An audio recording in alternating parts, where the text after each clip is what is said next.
Friends, आज के lecture में हम लोग ऑब्जेक्टिव्स ऑफ फाइनेंशियल मैनेजमेंट जो है उसको डिस्कस करेंगे। हमने लास्ट क्लास में फाइनेंशियल मैनेजमेंट के मीनिंग और उसके स्कोप को डिस्कस करा था।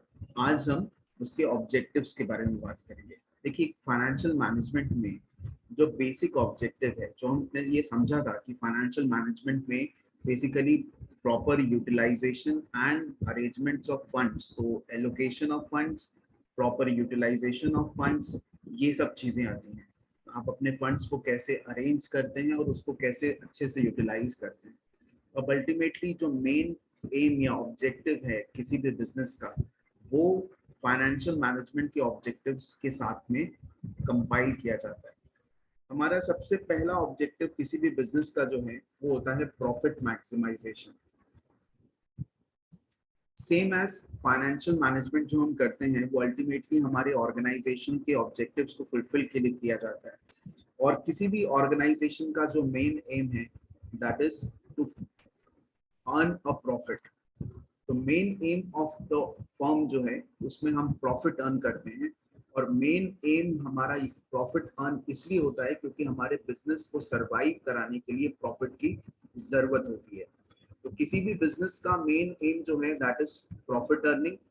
और प्रॉफिट हमें क्यों चाहिए? प्रॉफिट हमें इसलिए चाहिए क्योंकि हमें सर्वाइवल देखना है हमारे बिजनेस का। डिफिकल्ट सिचुएशन में हम सरवाइव कर सके यदि हमारे पास प्रॉफिट है, प्रॉफिट रिटेन अर्निंग, प्रॉफिट का कुछ पार्ट हम सेव करके रखें, तो हम अपने डिफिकल्ट सिचुएशंस में सरवाइव कर सकते हैं। हम अपने बिजनेस के ग्रोथ के बारे में बात कर सकते हैं। तो ग्रोथ ऑफ बिजनेस जो है वो भी तब पॉसिबल है जब हमारे पास प्रॉफिट रिजर्व्स होते हैं। प्रॉफिट हमारे बिजनेस के गुडविल को इंक्रीज करता है, हमारी बिजनेस की रेपुटेशन जो है वो इंक्रीज होती है। कोई भी प्रॉफिट हमारे बिजनेस के प्रॉस्पेरिटी को शो करता है, वो बताता है कि बिजनेस कितना फेवरेबल सिचुएशन में चल रहा है। लेकिन इस प्रॉफिट मैक्सिमाइजेशन के कुछ लिमिटेशंस भी होते हैं। हम ये भूल जाते हैं कि हमें शॉर्ट टर्म प्रॉफिट की हम बात कर रहे हैं कि लॉन्ग टर्म प्रॉफिट की हम बात कर रहे हैं। कई बार हम अपने शॉर्ट टर्म प्रॉफिट गेन्स के लिए लॉन्ग टर्म को कॉम्प्रोमाइज कर देते हैं। प्रॉफिट जो है वो ईयर एंड में अर्न किया जाता है। आज हम सोचे कि हमें इतना प्रॉफिट चाहिए, लेकिन जब वो प्रॉफिट अर्न होगा उस समय उसकी वैल्यू क्या होगी, ये टाइम वैल्यू ऑफ मनी का जो कॉन्सेप्ट होता है उसको हम इग्नोर कर देते हैं प्रॉफिट मैक्सिमाइजेशन के केस में। देखिए, प्रॉफिट कैसे इंक्रीज किया जाता है, प्रॉफिट कैसे जनरेट किया जाता है, और इस ऑब्जेक्टिव को यदि हम देखें कि प्रॉफिट मैक्सिमाइजेशन हमारा ऑब्जेक्टिव है, तो ये ऑब्जेक्टिव हम कैसे फुलफिल कर रहे हैं। वो फुलफिल करने के लिए हमें तीन चीजें करनी पड़ती हैं। सबसे पहली चीज, हमें अपने रेवेन्यू को इंक्रीज करना पड़ता है। जो हमारी सेल्स है उसको हमें इंक्रीज करना पड़ता है। जब हम अपनी रेवेन्यू को इंक्रीज करते हैं तो हमारे पास ज्यादा कैपिटल जनरेशन पॉसिबल होता है। दूसरा, हमारे कॉस्ट को हमें कट करना पड़ता है। तो कॉस्ट कटिंग जो है ये भी एक बहुत इंपॉर्टेंट पैरामीटर है। आप अपने रेवेन्यू को इंक्रीज करिए और अपनी कॉस्ट को कम करिए। थर्ड चीज होता है हमारे रिस्क को मिनिमाइज करना। तो minimise the risk portfolio is also very important. Ultimately किसी भी ऑर्गेनाइजेशन का प्राइम ऑब्जेक्टिव जो है वो प्रॉफिट अर्निंग है। पर ये प्रॉफिट अर्निंग हमारे बिजनेस के सर्वाइवल ग्रोथ के लिए इम्पोर्टेंट है। पर ये कॉन्सेप्ट जो है ये थोड़ा सा ओल्ड कॉन्सेप्ट है। हमने आज की डेट में इस प्रॉफिट मैक्सिमाइजेशन की जगह जो गोल अपने बिजनेस का बना लिया है वो है वेल्थ मैक्सिमाइजेशन। हम अब वेल्थ मैक्सिमाइजेशन की बात करते हैं। हम ना सिर्फ प्रॉफिट जब बल्कि ओवरऑल इस बिजनेस के वेल्थ को कैसे मैक्सिमाइज करें।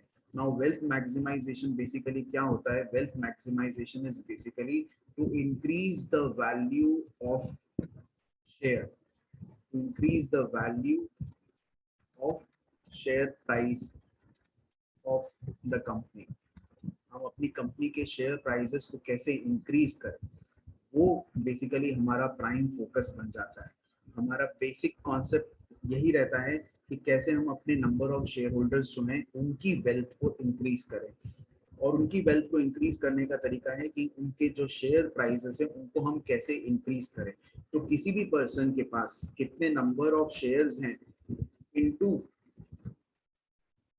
Market value, market price, of share.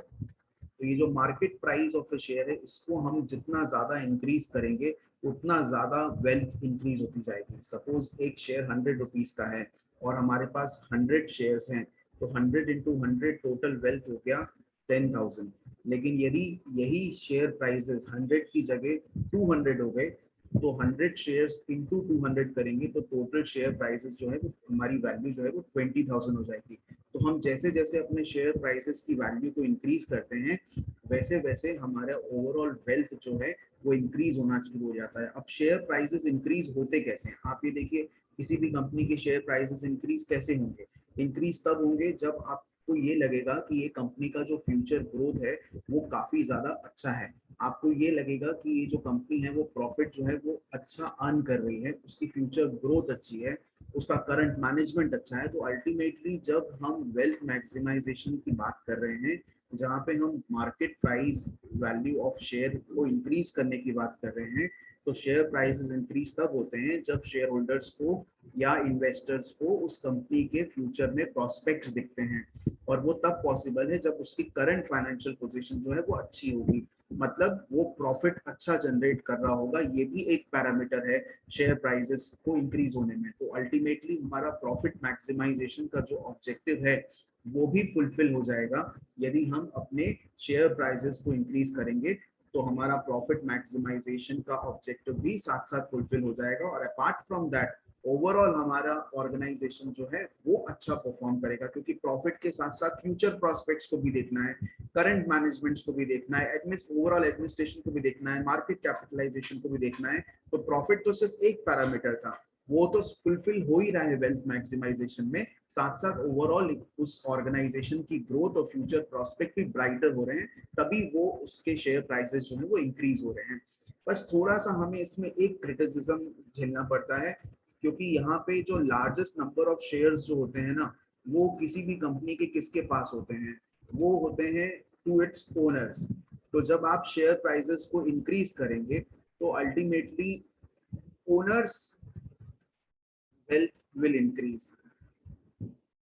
जिसके जितने नंबर ऑफ शेयर ज्यादा हैं उसका सबसे ज्यादा इंक्रीज होगा। और किसी के अपनी कंपनी में 50-51% का स्टेक है, तो आप मान के चलिए कि 50-51% स्टेक जिसका है उसी का सबसे ज्यादा वेल्थ इंक्रीज होगा।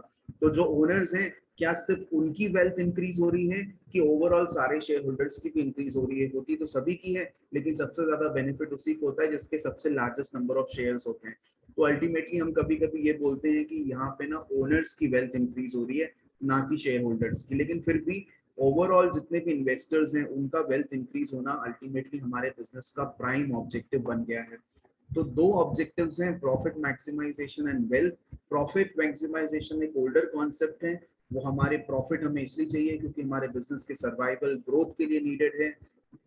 पर आज की डेट में हम वेल्थ मैक्सिमाइजेशन को अपना फोकस लेके चलते हैं, क्योंकि wealth maximisation is increasing the share prices of a company. और जब आप किसी कंपनी के शेयर प्राइसेस इंक्रीज होते हुए देखेंगे, अपार्ट फ्रॉम मैनिपुलेटिंग एनीथिंग, तो वाकई में उस कंपनी का फ्यूचर प्रोस्पेक्ट अच्छा है, इसलिए उसके शेयर प्राइसेस जो है वो इन्वेस्टर्स को पसंद आते हैं और वो उसे परचेज करते हैं।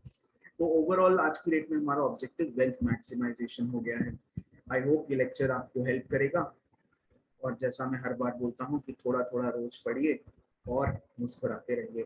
Thank you very much.